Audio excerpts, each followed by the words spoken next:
So I was recently asked, Fritz, how do you play a game of Battletech? Like, what does that look like at your club with the gaming group? And I thought this was an interesting question because whatever that vehicle is to manifest, and we're talking about Battletech now, but this, and we're going to get into the details, but this could really apply to almost any wargaming system. What happens is as the gravity of the game pulls in players, whether that's established gaming club or maybe a comic store that you play at, or just kind of getting together, once a week, basement bash, basement battle reports. Over time, groups of people are going to come together and their player personalities. This is what you like to run. This is what I like to run. These are the missions I like to play. That's going to create almost its own little meta, its own little life force of how you play.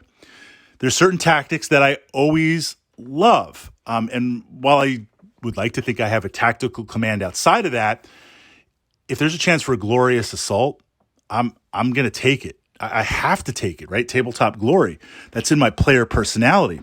So when you have a local group, you tend to gravitate towards certain things over time. Absolutely nothing wrong with this. I mean, that's the player personality where you can really create some interesting tabletop memories with friends. This is why it's also important to jump outside of your meta. Hopefully, in exploring some of my Tactica vlogs, I'm giving you some ideas. How do other people play? What do they do? How do they approach it? Because that's going to give you some tactical insight that might not come up organically in your own gaming group. And again, that's not a criticism. It's just how these things work. So if you're serious about competitive play, or you want to pull in a curveball, or just look, I've got this match this week, I can't lose. I love you, brother, but I can't lose because otherwise I'm going to hear about it all week. I'm going to get random texts and memes. I got to pull it off. If you can explore other gaming groups and metas and how they do it, maybe you'll get some ideas. So we've got that framework. What does Battletech look like for me and my group? What would be a normal playthrough? Well, the first would be starting at the beginning of the week. The call goes out. Does anybody feel like playing something specific?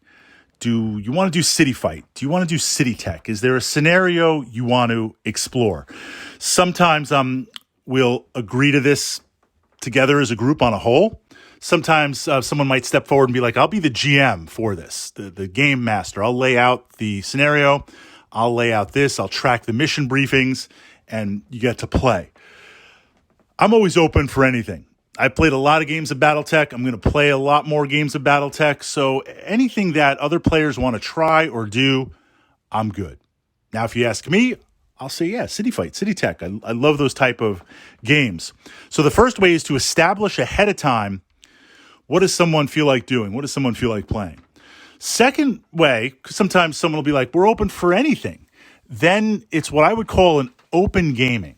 And how that works is, we agree ahead of time, whether it's the 4 or 5 of us playing on individual tables or doing a big game with combined sides. First, what's the battle value we want to play at? Is there a specific battle value? That might change if it's inner sphere or clans, or inner sphere versus clans. We come up with a battle value. Sometimes it's modified based on the time that we might actually have. If we have some more time at the store, then it'll be a bigger battle value. If we have less time, then it'll be less. But everyone has a set battle value to work in. Then we figure out, are we just doing mechs? Are we doing combined arms? Are we doing air support?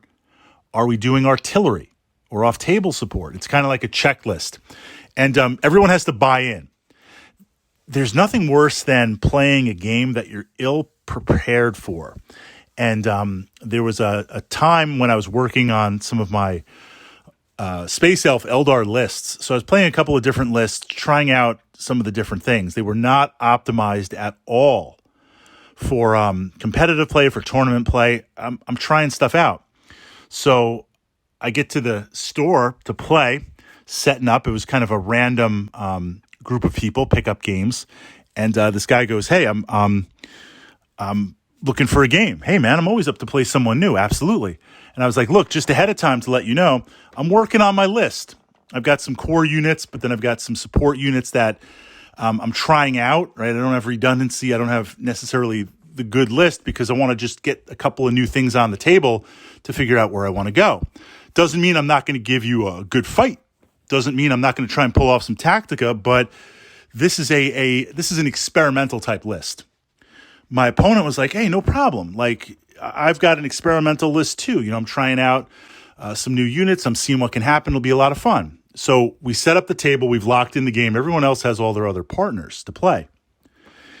He starts pulling out the units, and right away I'm like, hey, this is a tournament list. This is an up-to-date meta list for a major tournament that was actually used in a major tournament. You're just looking for a punching bag. And okay, right? But we should have been a little bit more upfront. And I say that as a framework because essentially I spent 3 turns getting blasted off the table. I didn't make it past 3 turns. I always play things out.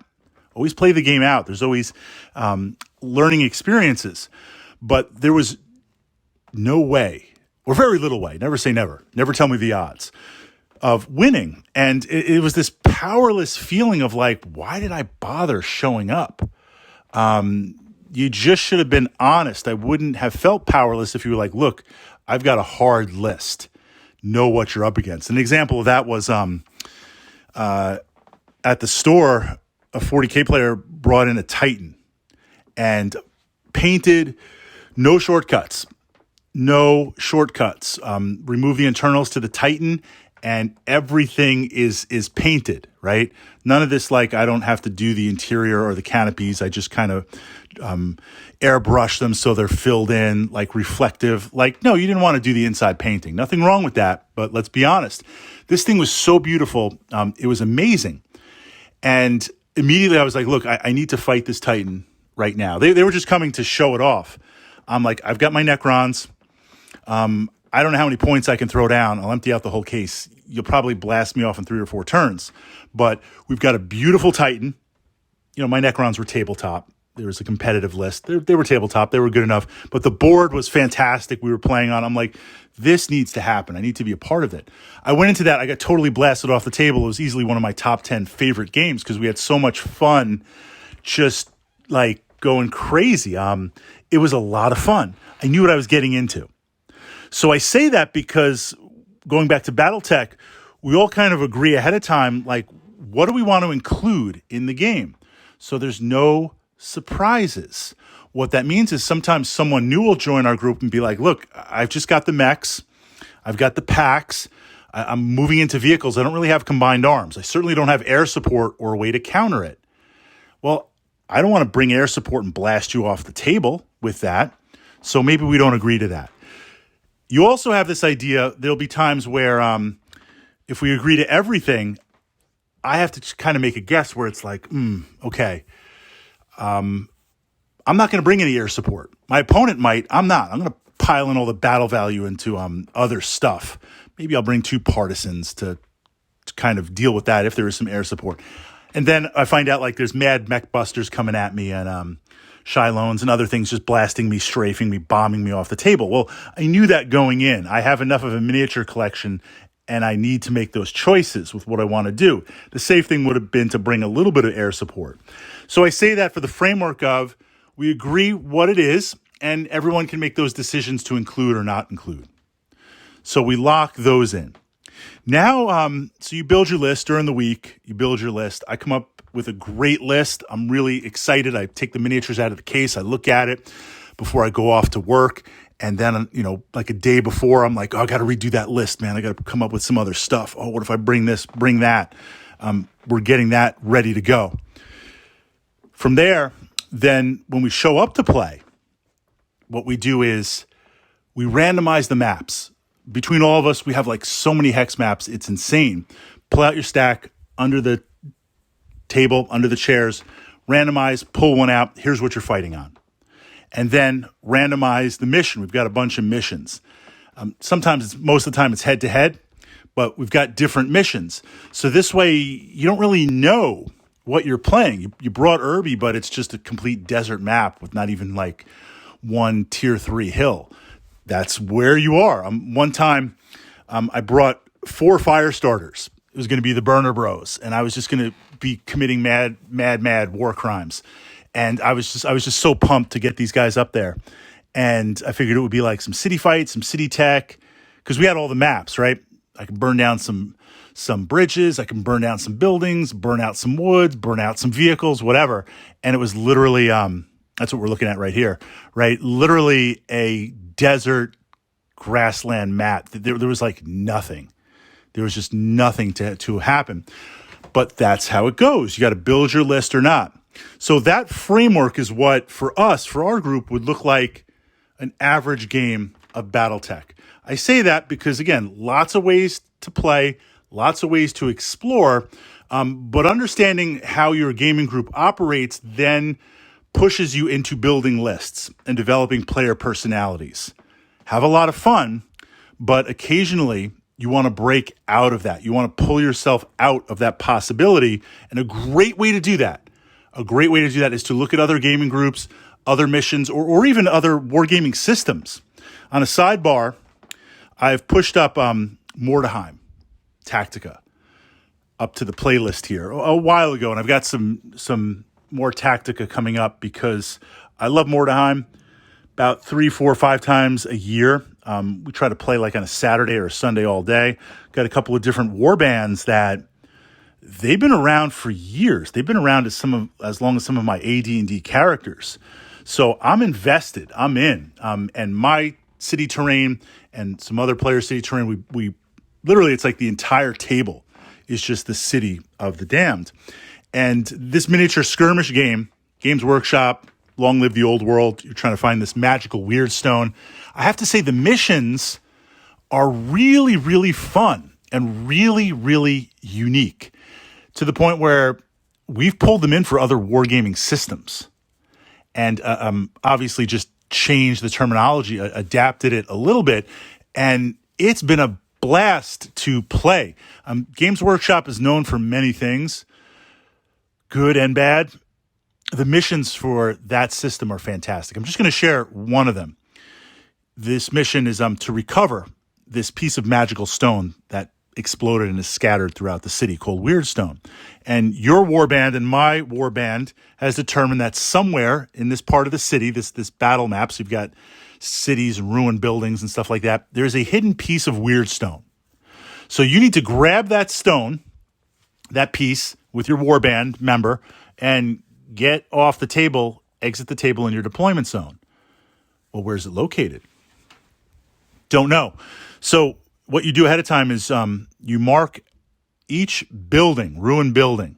So let's say there's 10 ruined buildings on the table. You define the boundaries of it.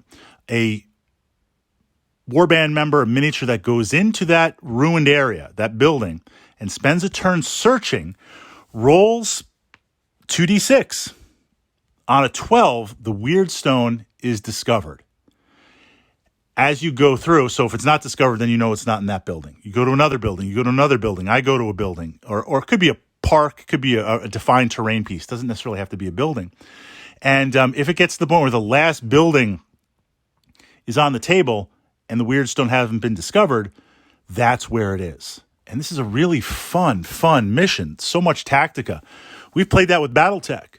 A piece of lost tech is somewhere hidden in the terrain here. There's a lost tech vault. So you need to go up there and find it. When you find it, you need to spend a turn picking it up. Better have a mech with hands. Vehicles, dudes can get out and grab it and stuff like that. And then you got to zip off the table out of your deployment zone. Playing different missions. Now, not all missions kind of map one-to-one. X-Wing Miniatures has got some kind of interesting missions when we do Wings of Glory, World War I combat. We sometimes pull in some X-Wing miniature missions. They don't always map one-to-one, but changing the missions is a great way, a fantastic way to change your game and bring that in. But again, this idea of exploring and understanding, what does an average game look like?